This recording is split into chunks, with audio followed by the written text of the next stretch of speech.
கீழ்காய் நெல்லி.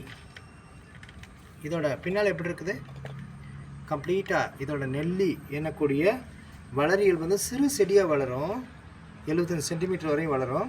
இலைகள் பாருங்கள் நீண்டு உருண்டு இருக்குது, பாருங்கள் நீளமாக இருக்குது, உருண்டாக இருக்குது.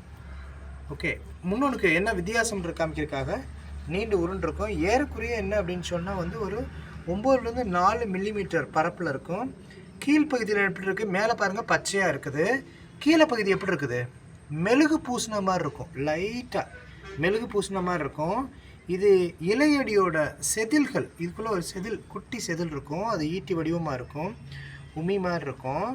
இதோட மலர்கள் வந்து முட்டை வடிவாக இருக்கும். இந்த பார்க்குறோம்ல நம்ம ஃப்ளாஸ், முட்டை வடிவமாக இருக்கும். விதை வந்து உள்ளுக்குள்ளே இருக்குது. இது நம்ம பார்க்குறது வந்து கீழா நிலையில் காய் இல்லை, இது மலர்கள்.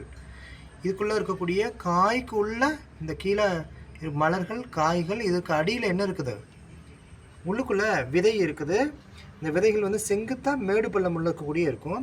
பூக்கும் பருவம் மலர் ஆண்டு முழுவதும் இருக்கும், கனிகளும் ஆண்டு முழுவதும் இருக்கும். இதை ஹோல் இயர் நம்ம சோர்ஸ் பண்ணிக்கலாம். ஓகே, இங்கே ஒரு செடி இருக்குது. இந்த செடி எப்படி இருக்குது, குட்டு செடியாக இருக்குது. இது செடின்றதுக்கு மேலே ஒரு குற்று புதர் மாதிரி இருக்குது. இதுக்குள்ளே பாருங்கள் எப்படி இருக்குது, இதோட இலை வடிவம் எப்படி இருக்குது, கொஞ்சம் ஈட்டி வடிவம் மாதிரி இருக்குது, இது புதர் மாதிரி இருக்குது. இதுக்கு பேர் மேல்காய் நெல்லி. இது பேர் ஃபிலாந்தஸ் நிரூரி, ஃபிலாந்தஸ் அமாரஸ்ன்றது. இது வந்து ஃபிலாந்தஸ் மெட்ராஸ் பட்டன்சீஸ்ன்னு நம்ம சென்னை மாகாண பக்கத்தில் இருக்கக்கூடியதுக்கான மெட்ராஸ் பட்டன்சீஸ்.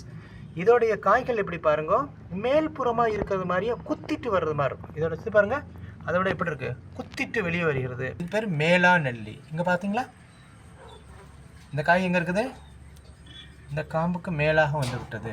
செடியாக இருக்கிறது அப்படின்றத நம்ம பார்க்க முடியுது. இதோட மேலாய் நெல்லியோட காய்கள் வந்து தனித்தனியாக எப்படி இருக்குது அப்படின்றத நம்மளால் எளிமையாக பார்க்கலாம். பாருங்கள், கீழா நெல்லியோடைய இலைகள் இது மாதிரி இருக்கும்போது மேலா நெல்லியோடைய செடி வந்து ஒரு குற்று உயரமான குத்தாக வளரக்கூடிய செடி. இது சக்குலண்ட்டாக இருக்காது, சக்குலண்ட்டான ஒரு மென்மையான விஷயமா இருக்காது. இது நல்ல ஒரு கடினமான செடியாக இருக்கும். இதில் நம்ம வந்து கீழா நெல்லியும் மேலா நெல்லியும் பார்க்குறோம். ஃபிலாந்தஸ் அமாரஸும் ஃபிலாந்தஸ் மெட்ராஸ் பட்டனா அப்படின்னு சொல்லி கீழா நெல்லியோட இலைகளை நம்ம எப்படி இருக்குன்னு பார்க்குறோம். கீழா நெல்லி மேலா நெல்லியோட செடி இது ரெண்டுமே இருந்தாலும் இதோட இலையோட அமைவு, இதோடைய தோற்றம் இதில் வந்து ரொம்ப தெளிவாக இருக்கும். இதில் வந்து நம்ம மஞ்சள் காமாலைக்கான அந்த ஃபிலாந்தின் கண்டென்ட் வந்து இதில் மூடும். அதுபோல் இருக்கக்கூடிய சிமிலர் கண்டென்ட் தான் இதில் இருக்குது. இது மேலா நெல்லி, மேல்புறமாக இருக்குது மேலா நெல்லி. இதில் காய்கள் எப்படி அமைந்திருக்கிறது, கீழ்ப்புறமாக அமைந்திருக்குது. இது கீழா நெல்லி. நன்றி.